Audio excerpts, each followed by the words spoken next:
ಇಲ್ಲಿ ನಾವೆಲ್ಲರೂ ಯೋಚನೆ ಮಾಡಬೇಕಾಗಿರೋದು, ಮಾರ್ಕೆಟಲ್ಲಿ ಬೆಲೆಯನ್ನು ತಂದು ಕೊಡೋದು ಮನುಷ್ಯನ ಆಸೆ ಆಕಾಂಕ್ಷೆಗಳು ಬೇಡಿಕೆಗಳ ಅಥವಾ ನಮ್ಮ ವಸ್ತುಗಳ.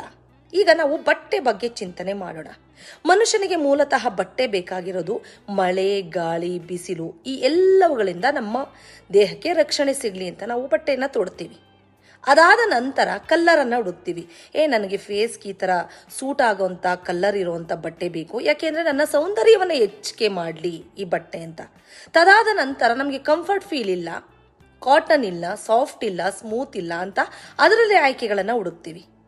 ನಂತರ ಅದನ್ನು ಮುಂದುವರಿಸ್ಕೊಂಡು ಹೋಗ್ತಾ ಹೋಗ್ತಾ ಚಾಳಿ ಏನಾಗುತ್ತೆ, ನಮ್ಮ ಆಲೋಚನೆಗಳನ್ನೇ ಬಂಡವಾಳವನ್ನಾಗಿ ಮಾಡಿಕೊಂಡು ಕೆಲವು ಆರ್ಥಿಕ ತಜ್ಞರು ಅಂದರೆ ಹೂಡಿಕೆದಾರರು, ಬಿಸ್ನೆಸ್ ಮ್ಯಾನ್ಗಳು ಏನು ಮಾಡ್ತಾರೆ, ವಿವಿಧ ರೀತಿಯ ಬಟ್ಟೆಗಳನ್ನು ನೇಯೋದಕ್ಕೆ ಅಥವಾ ಉತ್ಪಾದನೆ ಮಾಡೋದಕ್ಕೆ ಪ್ರಾರಂಭ ಮಾಡ್ತಾರೆ. ಅದು ಅವರಿಗೆ ನಮ್ಮ ಆಲೋಚನೆಗಳು ಅವರಿಗೆ ಬಂಡವಾಳ ಆಗ್ತಾ ಹೋಗುತ್ತೆ. ನಂತರ ಮಾರ್ಕೆಟಲ್ಲಿ ಯೋಚನೆ ಮಾಡಿ ನೋಡಿ, ವಿವಿಧ ಬ್ರ್ಯಾಂಡ್ ಬಟ್ಟೆಗಳು ಸ್ಟಾರ್ಟ್ ಆಗುತ್ತವೆ. ಅವರದೇ ಆದ ಬ್ರ್ಯಾಂಡ್ನ ಸೃಷ್ಟಿ ಮಾಡೋದಕ್ಕೆ ಅವರು ಸಾಕಷ್ಟು ಶ್ರಮವನ್ನು ಹಾಕ್ತಾರೆ.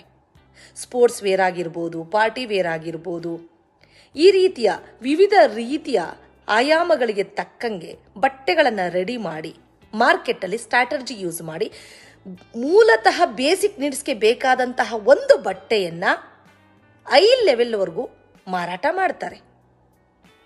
ಈಗ ಹೇಳಿ 1,00,000ದಿಂದ 1,00,00,000ವರೆಗೂ ಕೂಡ ಇವತ್ತು ಬಟ್ಟೆಗಳನ್ನು ನಾವು ಪರ್ಚೇಸ್ ಮಾಡ್ಬೋದು. ಈ ಐ ಲೆವೆಲ್ ಬೆಲೆಯನ್ನು ಕೊಟ್ಟಿದ್ದು ಯಾವುದು? ನಮ್ಮ ಆಲೋಚನೆ. ಅಂದರೆ ನಮ್ಮ ಬೇಡಿಕೆಗಳು ಹೆಚ್ಚಾಗ್ತಾ ಹೋದಂತೆ ಈ ರೀತಿ ಬೇಕು, ಆ ರೀತಿ ಬೇಕು, ವೆರೈಟಿ ಬಟ್ಟೆಯಲ್ಲಿ ನಾವು ಯಾವಾಗ ವೆರೈಟಿಯನ್ನು ಹುಡುಕೋಕೆ ಹೋದ್ವಿ ಅದನ್ನು ಮಾರ್ಕೆಟಿಂಗ್ ಮಾಡಿಕೊಂಡ್ರು, ಅದರಿಂದ ಸಂಪಾದನೆ ಆಯಿತು. ಈ ಸಮಾಜದಲ್ಲಿ ಆರ್ಥಿಕ ವ್ಯವಸ್ಥೆ ಯಾವ ರೀತಿ ನಡೆಯುತ್ತೆ ಅಂದರೆ, ಬೇಡಿಕೆ ಒಂದೇ ರೀ, ಮೂಲತಃ ಬಟ್ಟೆ ಬೇಕಾಗಿರೋದೇನಕ್ಕೆ? ದೇಹದ ರಕ್ಷಣೆಗೆ. ಆ ಬಟ್ಟೆ ಎಲ್ಲಿವರೆಗೂ ಬೆಲೆಯನ್ನು ತಗೊಂಡೋಯ್ತು ಅಂದರೆ ಅದಕ್ಕೆ ಕಾರಣ ನಮ್ಮ ಆಲೋಚನೆ.